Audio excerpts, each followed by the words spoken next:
You're watching the award-winning GHS-TV, a nationally recognized student television station.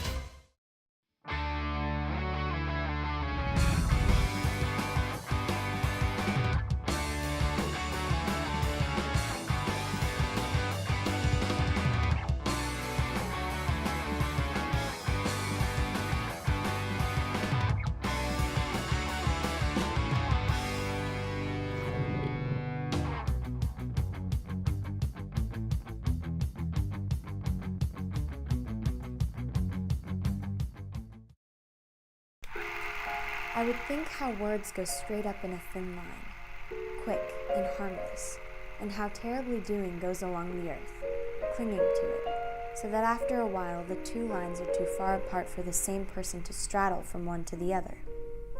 And that sin, and love, and fear are just sounds that people who never sinned, nor loved, nor feared, have for what they never had, and cannot have, until they forget the words. William Faulkner, As I Lay Dying. Memory believes before knowing remembers, believes longer than recollects, longer than knowing even wonders. Knows remembers believes a corridor in a big, long, garbled, cold, echoing building of dark red brick, soot-bleakened by more chimneys than its own. Set in a grassless, cinder-strewn packed compound surrounded by smoking factory, pervious and enclosed by a 10-foot steel and wire fence, like a penitentiary or a zoo. We're in random erratic surges, with sparrow-like child trembling, orphans in identical and uniform blue denim, in and out of remembering, but in knowing constant in the bleak wells. The bleak windows wherein rains soot from the yearly adjacent chimneys, streaked like black tears. William Faulkner, Light in August. Some things you must always be unable to bear. Some things you must never stop refusing to bear. Injustice and outrage and dishonor and shame, no matter how young you are or how old you have got. Not for kudos and not for cash. Your picture in the paper, nor money in the back either. Just refuse to bear them. William Faulkner, Intruder in the Dust. I believe that man will not merely endure, he will prevail.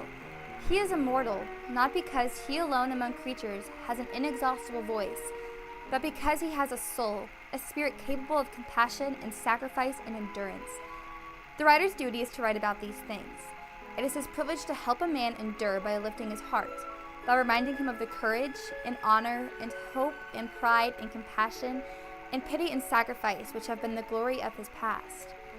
The poet's voice need not merely be the record of man. It can be one of the props, the pillars to help him endure and prevail. Hello, and welcome to this week's edition of GHS-TV's award-winning talk show, Crosstalk. I'm your host, Sarah Mayers. Today we have a very special show for you. We've traveled down to Oxford, Mississippi to visit the home of one of the most gifted writers of the 20th century. Just 80 miles south of Memphis is Roanoke, William Faulkner's private home. Here he wrote some of his best short stories and novels that are still inspiring us today. Today we're going to take you on an inside look of Roanoke. So without further ado, let's begin our tour. William Faulkner purchased the primitive large Greek revival house in 1930. Tucked amidst 4 acres of cedar and hardwood trees, the house, originally known as Bailey Place, predates the Civil War. Faulkner later renamed the estate Roanoke. It served as the family's home until 1962, the year of Faulkner's death. The first room on our tour is the library. The library's walls originally featured wildlife murals painted by Miss Ellen Bailey. Faulkner whitewashed and plastered the walls. Faulkner's mother, Maud, created a portrait of him above the mantel and a portrait of Preacher Green Ligon. Faulkner built the plain white pine shelf complete with a locking compartment underneath to store a shotgun away from the children in the house. Faulkner wrote only in this room until he added an office in the rear of the house in 1950. Once Faulkner started writing in this office, he placed his typewriter on a small table given to him by his mother. He used this table for nearly all of his years at Roanoke. Here Faulkner stretched the plot outline of a fable on the wall using a plain graphite pencil and a red grease pencil. This Faulknerian creation is reminiscent of the storyboard, a technique he likely picked up while working for various Hollywood film studios. Also downstairs, the parlor was used for special occasions in the Mary Faulkner family. This Chickering piano was used by Faulkner's wife. Her sheet music collection, located in this cabinet, dates back to the 1890s. Faulkner brought this Japanese doll back from Nagano in 1955. The stairs lead up to the bedrooms. Here in Faulkner's bedroom, a pair of boat shoes still caked with mud lay on the floor, and on the mantel there is an identified number 64 that was worn by Faulkner at a Virginia horse show. The old kitchen is located on the ground of Roanoke. It was built by slaves. Throughout the grounds there are several gardens, including Faulkner's Rose Garden. William Faulkner lived a quiet yet productive life here at his beloved Roanoke.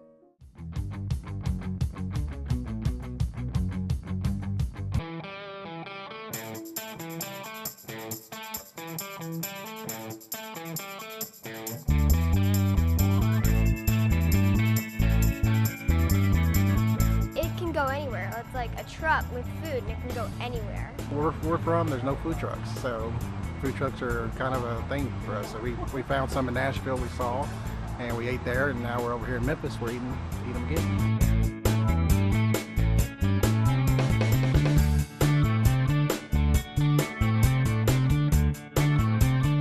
The food truck is easily available. It's a quick way to pick up food. It's interesting. There's always good choices. You get a selection. There's usually more than one, and you can get something different from each one.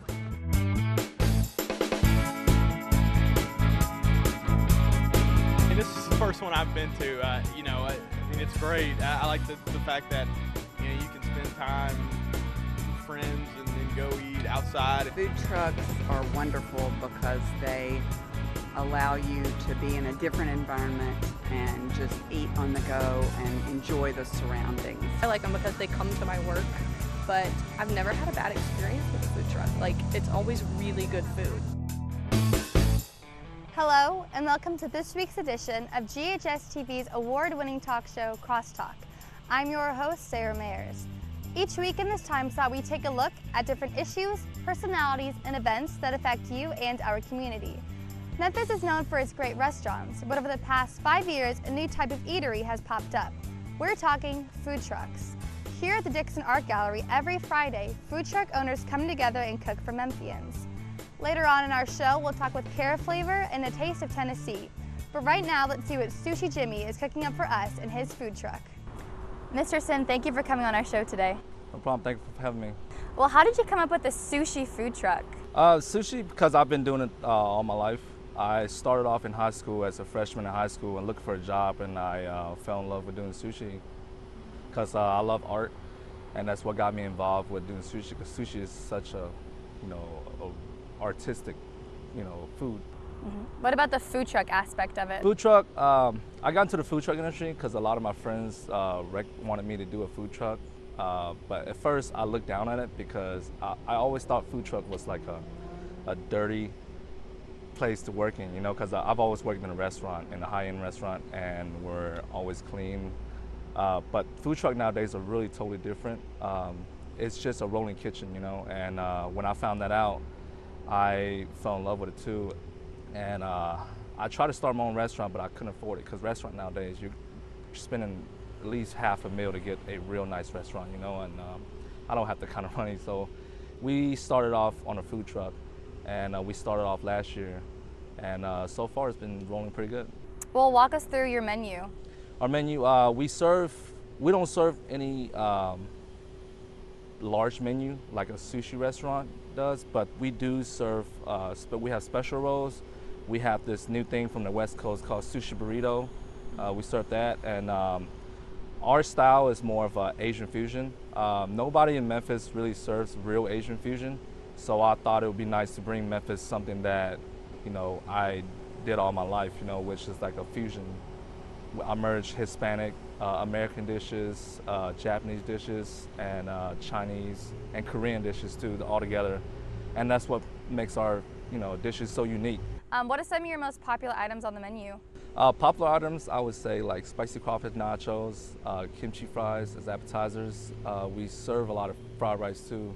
Fried rice is known as one of our best options on the truck. We serve a lot of sushi burritos now that the word has gotten out, so that's like the new thing now in Memphis. Sushi burrito is like a form of burrito. It's still sushi, but it's just a real big roll, you know, and then cut it in half, eat it like a burrito. And that's the new thing right now on the market. Well, Mr. Sin, what difficulties have you encountered owning a food truck? The only thing difficult about it is just maintaining everything. Like generator is one thing.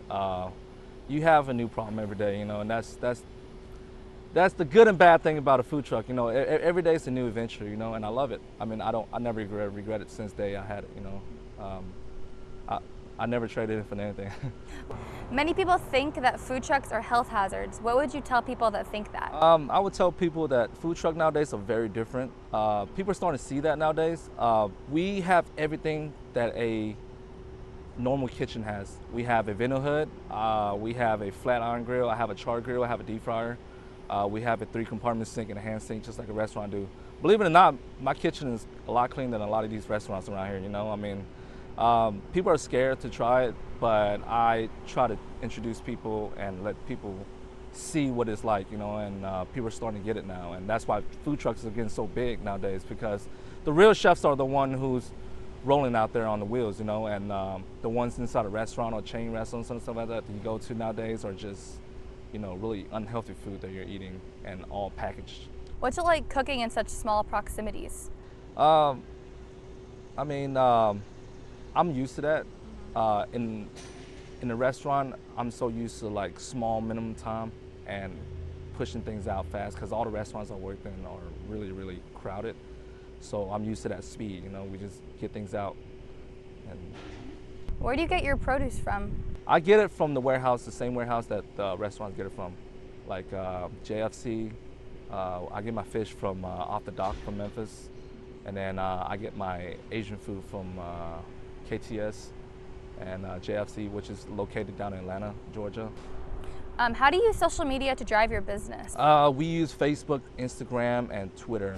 And what brought me a lot of business is my customer word of mouth, you know, and that's how we show social media. What future plans do you have for your food truck? Right now, we are working on a second truck, but it won't be a sushi truck though, because I'm trying to bring something new to Memphis. We're gonna do a Vietnamese fusion banh mi sub, which is gonna be new in Memphis, because you can't really go to Memphis and get a Vietnamese sub for a good deal, and which tastes good. And then you can't have it on a food truck, so you know that's what I'm trying to bring to Memphis. And my brother's gonna help me manage that truck, and wherever the Sushi Jimmy truck goes, that truck goes with it. And then we're also trying to do a restaurant right now too. We have got positive feedback. We got a 4.9 rating right now on our Facebook, which I'm really happy. You know, I don't believe anybody's perfect, so I'd rather take a 4.9 than a 5, you know, 5 stars. So that explains, you know, nobody's perfect, but you know, it explains that my food's pretty good too, you know, and every time I feed the customers, they always tell me it's good, you know, and I mean, you're gonna get a little bit of bad feedback, but that's what makes me a better chef, you know.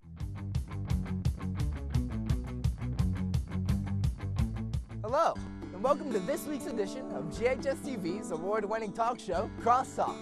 I'm your host, Brian Scott. Each week during this time slot, we take a look at different events, issues, and personalities that affect both you and our community. This week, we got out of the studio for a bit to grab some fresh air, to explore some of the Memphis wonders that are quite literally under our noses. If you haven't guessed it yet, right now I'm at the Memphis Botanic Garden, a beautiful 96-acre garden located in Audubon Park. Later on, I'll explore a Memphis gym with a tradition in environmental education excellence. And we'll explore one of the most beautiful private gardens in the area. But first, I'll talk with Miss Mary Helen Butler about what makes a garden such a special place. Take a look.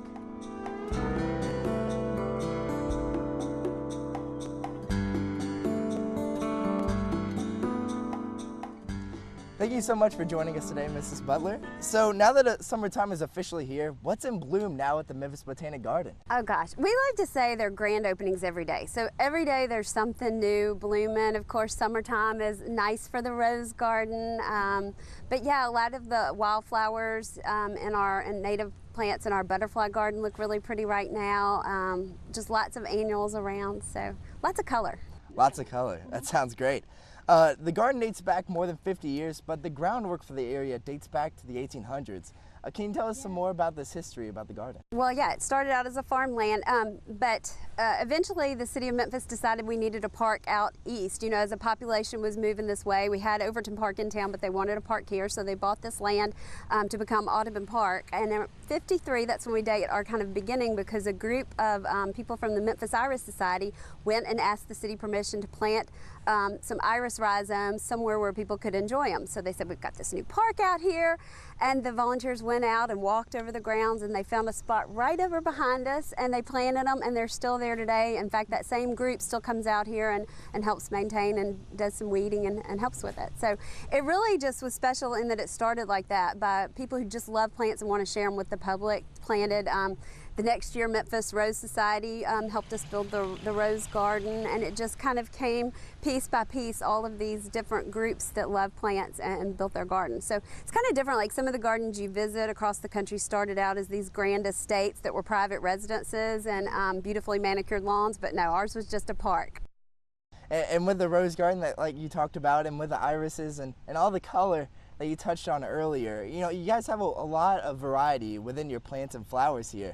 Can you speak on the diversity within? Well, we have 26 different display gardens. So we have the formal gardens like this, these sculpture gardens, sensory garden, but then some more informal areas, a 4-acre woodland that we have right here in the middle of the city, where you go out and you feel like you're, you know, taking a hike through the woods, even though you're really just right behind Oak Court Mall. So